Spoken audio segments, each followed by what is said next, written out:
好耐冇開嘅蝸之殼啦，咁其實就係兔女郎嘅系列啦。咁我都有另外加埋佢嘅一套校服嘅，係啦。咁佢手型其實唔算多啦，面型都唔算多，我覺得配件真係唔算多。跟住佢係靠磁石吸喺佢個頭度，我覺得幾好嘅，即係呢個兔耳就不過我咬整爛咗啦已經。咁但係就靠磁石嘅簪放喺呢個度，就做一個兔嘅耳仔啊！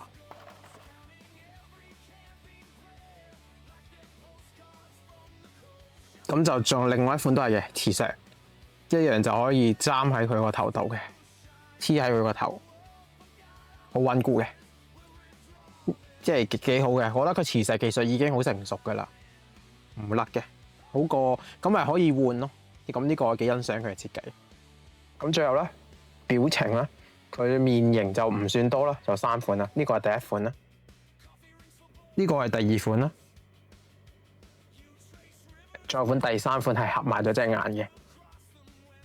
大家都已經係學晒海洋堂嘅設計啦，大家都一定係呢個嘅有呢個嘅嗰個叫做可動眼啊。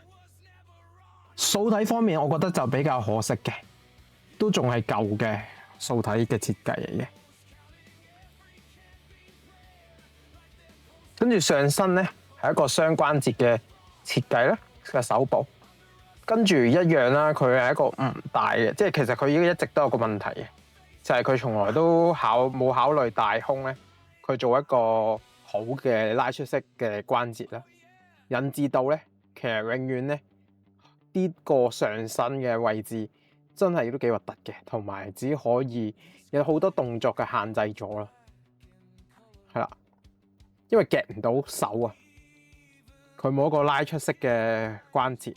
咁真係要睇下佢，因為呢啲都係舊素體，會唔會吸收咗溫差嘅設計之後有所進化啦？係啦，因為新一代嘅素體佢有講係有新 body 嘅，係啦，但係我唔覺得呢啲係新 body 嘅，係啦，呢個同佢以前嘅問題都仲係一致嘅，就係因為個胸大，而佢又冇做一啲新拉出式嘅蝴蝶關節啦，呢個位置係咁樣嘅設計啦，呢度。咁樣去睇佢得清楚啲，而引致到佢或者喺背脊引致到佢嘅可動係不足嘅，係有好遺憾嘅。我覺得呢件事，你睇佢嘅下身嘅設計啦，雙關節嘅腳啦，繼續係一個平移嘅一個大腿嘅設計啦，係啦，跟住係一個咧，佢冇接地嘅咧，屈膝咧，踢腿咧。同呢個可動係同佢之前嘅設計係一樣咯，我覺得可動性就即係一般嘅，睇下呢隻腳都係咁樣設計嘅。今時今日嘅可動設計咁樣其實已經唔屬於一個好勁或者合格嘅設計咯。好啦，咁有一支唇膏啦，有2個兔嘅屁股啦，係。咁佢其實個屁股係分別係有一個咧係有多個窿嘅，咁呢個窿可以駁一個支架俾佢啦，一個就係實心嘅，咁所以有2個嘅。呢度你會見到佢嗰個放大少少先啊，係啦，呢個咧係零零舍舍多個窿嘅，呢個就冇孔嘅。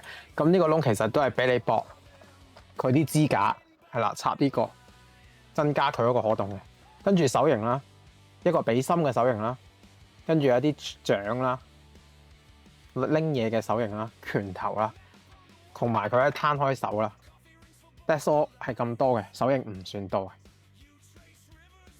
嘅。佢咧就好識加配件嘅，例如整一啲腳啊，或者整一啲衫俾佢啦。咁今次佢整咗套校服俾佢嘅，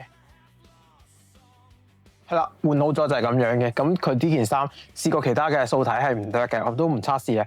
咁我係用翻蝸之殼嘅離機嘅素體啦，係啊，係着到嘅，只可以用翻佢自己嘅素體咯。咁跟住佢嘅鞋啊嗰啲，咁即係同一款 body 嚟嘅，係啦，所以嗰啲設計啊、joy 全部都啱嘅，係啦。咁我呢個 body 可能個胸都仲要大1號，所以變咗會有爆開3樓咯，係啦。咁如果用翻呢款去着嘅，就會變成黑絲咯，咁樣嘅。咁其實個設計係一樣嘅，係啦。咁但係你即係唔想要黑絲嘅，就可以用其他嘅素體去搭嘅，一樣着到嘅。不過如果大胸就有機會中間會爆開咯，因為我呢個胸係再大啲㗎嘛。係啦，但係所有素體係一樣嘅。但係如果其他素體着唔到件衫嘅，因為佢嘅設計係後邊呢個位置直接係一條呢個嘅黏貼啊去做嘅，係成個嘅，佢唔係衫同褲分開。如果衫即係裙同衫分開咧，就易處理啲嘅，明顯咁嘅。咁另外中間呢個位置佢用磁石去代替嘅，咁因為我呢個 body 個胸比較大，引致到佢會有爆開嘅感覺啦。咁樣再可以拉佢嘅。咁啊嗰啲頭啊裝就全部一樣嘅。好啦，咁就會比較精美嘅一個設計啦，即係磁石衫，佢真係好醒目嘅。同埋佢嗰個頭磁石嘅兔仔頭套咧，亦係非常之醒目嘅一個設計啦。係啦，跟住啲上色，我係覺得配件啊真係少咗啲啦今次。咁同埋就係個 body 繼續係老，即係冇乜設計啦。如果個可動可以大家再增加少少嘅，我就覺得會歡喜啲啦。起碼個夾胸要做翻一個伸縮式嘅拉嘅關節啦，係啦，咁就會非常之完美嘅。咁啊條片就嚟到呢度啦。